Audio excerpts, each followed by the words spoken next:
Hello B&B team. Great job so far on your studying. Today we're going to talk about population health, one of the topics near and dear to my heart. And this topic is important for every dentist to know about because it gives you knowledge about the patients that walk in through your door that you see and care for, but also gives you the big picture of what dentistry is in our country and even globally. Let's dive right in. So first, we're going to talk about an overview of population health by discussing epidemiology and several very important topics in public health. So to start off, let's begin with the definition of epidemiology. Big word, right? The main takeaways are that it talks about the distribution and determinants of health and disease among populations. So looking at those three main components, distribution, determinants, and populations, we can start to look at how we can apply epidemiology to public health as a field and also dentistry. So let's take a look at this slide here. There are different components that go with distribution, determinants, and populations. With distribution, we're looking at the frequency and patterns in health-related conditions and diseases. With determinants, we're looking at what are the causes and risk factors. And populations, now this is a broad definition. It can be a certain specific neighborhood, it can be a whole city, a whole state, even a whole country. So these are just a few examples of these three components of epidemiology that will help frame the rest of our discussion. Now, how can epidemiology be applied to dentistry? So there are some big, broad concepts that we can use to measure patterns and distributions and amongst certain populations. For example, oral hygiene practices, attitudes, plaque status, looking at measurements of plaque, measurements of caries experience, and periodontal measures. These are all examples of how epidemiology can be applied to dentistry. Now, moving on, there are large studies, both funded by the government, by schools, by nonprofits that look at these measures. One great example is the NHANES, the National Health and Nutrition Examination Survey. So this looks at both survey data, so asking people, but what's really powerful about this survey is that it actually involves exams of people. So there are people across the country that will have their tooth numbers counted, caries experience, restorations, etc., etc. So this is a great example of public health and epidemiology in action directly related to dentistry. So some examples that they look at, and I mentioned earlier, but let's dive into some specifics. With oral hygiene and plaque status epidemiological measures, this can look at plaque index and different indices that are developed for research to give a quick, simple, but powerful view about the oral health status of populations. And now next, another important measurement is measuring caries experience. Now with caries, you can look at the DMFT and DMFS. These are very important measures that can be applied both to permanent teeth, primary teeth, that shows what is the experience of decay, of extractions, and restorations on the general population. And then finally, we can look at periodontal measurements. So whether that's gingivitis status, periodontitis status, and other measures, whether that's specific probing depths up to broader yes, no, is there presence of gingivitis or not? So now let's take a step back. What's important about these measures? The important thing is so we can inform ourselves as a profession what the burden of disease is in the population. The first step to addressing and solving disease is to understand it and figure out what sort of values, who has it, where is it, what factors are associated with that. So this knowledge is step one to understand the problem and then solving it. Now, let's move on. Now, looking at some common statistics in oral health in the United States, you can look at CDC data and national data, and you can also look at data for your state or even your region. I think it's really important to know the overall picture, and I'll let you look at these statistics on your own, but know that caries experience is very, very prevalent throughout the US and internationally as well. So great job on this first section of the population health component. Let's take a quick break and do a quick question.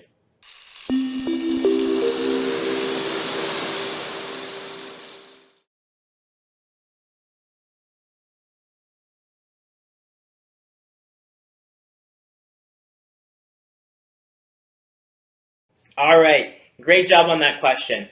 Let's keep working on epidemiology and look at different types of studies and research. So I want to direct your attention to the slide here where we see this really interesting pyramid that describes the strength of evidence with the type of study. The bottom of the pyramid shows what gives the weakest strength of evidence, and that's case reports and case series. So these are single patients or multiple patients considered together, and it can be describing what's going on. So it can be describing a certain condition or a new condition or syndrome for a patient. And this forms the basis for future research. So these can be reports that can generate hypotheses. Again, it's not as strong as, for example, a systematic review, or a randomized controlled trial. Those are further down along the pyramid with stronger levels of evidence. So with cross-sectional studies and case control studies, this is looking at populations and larger groups than just single patients and series of patients. And with randomized control trials, those are much more controlled environments and experimental settings with patients. And meta-analyses and systematic reviews, those are big picture, combining together different research projects generally. Let's talk more about these in particular. We can consider types of studies looking at whether a study is experimental or observational, and then we can look at whether it's a primary study or a secondary study. Now let's talk about experimental versus observational. So with experimental studies, this is what, I guess, when you think about research, that's what comes to mind, where it's a very controlled environment. Researchers are looking at a certain intervention and comparing it to a group that doesn't get that intervention. And that's a great example of a randomized controlled trial, where you have different groups and there's specific controls on that group and that intervention. Now, observational studies, that's more measuring things that happen in real life. And these can be case reports and case series like we talked about earlier, or it could be larger cohort studies. So you can look at a city's population and then look at a certain exposure. And that's, you're not doing anything to that population, you're just observing and measuring that. So now the next concept is with primary studies and secondary studies. Primary studies is with some sort of original research, that you're doing the project and you're doing something. That's pretty easy to understand. The secondary studies, that's where it's a big picture approach. So these are these systematic reviews, those meta-analyses, that they look at primary studies, research has already been done, and consider that evidence in the big picture. So you're really reviewing previous work as opposed to actually conducting and doing that research yourself. So this table, I'll let you take a moment, pause the video, and take a look at this yourself. It's defining each of those study types that we talked about as observational versus experimental, and gives a brief definition of each one. So this is for your own review. You've probably seen all of these and encountered them in your dental school studies. Now, let's take a deep dive into randomized controlled trials. So you took a moment to review that previous table, so you have a good idea of research overall. But I want to do an example of a randomized controlled trial because these are the gold standard in research, and they really set up integrating previous evidence from other studies that don't have as strong of evidence base and you can't draw strong conclusions, but also sets up meta-analyses and systematic reviews, which defines a lot of our dental practice.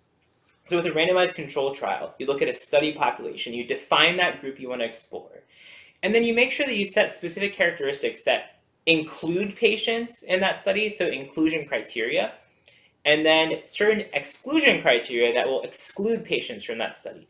So if you want to learn more about caries experience in children, you want to exclude adults from that, and you want to make sure that you're including all your kids. Pretty straightforward, but there's a lot more that comes to this. So once you define that inclusion and exclusion criteria, then you have your study sample. And then depending on what kind of research and what kind of question you're exploring, you assign that study sample to a treatment group or a control group. And that's a randomized process to ensure that you control influence of bias and other considerations that would weaken your study. And that's the strength of this, that you have that study sample that you're randomizing to different groups. And again, there can be more than one group, especially treatment groups.